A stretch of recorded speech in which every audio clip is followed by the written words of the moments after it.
So, ang gagawin nating challenge ay ang totropahin or jojowain. Woo! Excited na ako. Jojowain nga ba o totropahin? Here we go!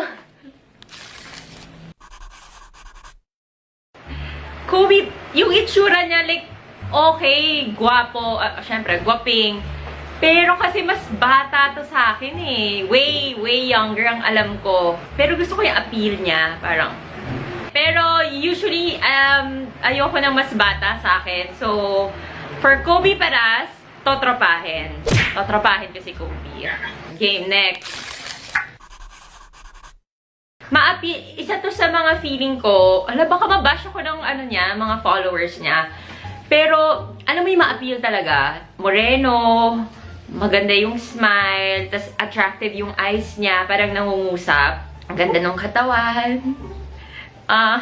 Bakit nanginginig ako mag-explain?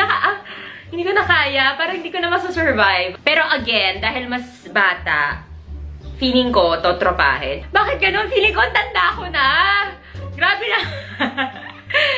So, totropahin natin yung Richie Rivero. Yan. Sa na lang siya, para na lang siya sa marami niyang fans and mga nagkakagusto sa kanya. Sa inyo na lang siya. Totropahin ko lang. O, yan.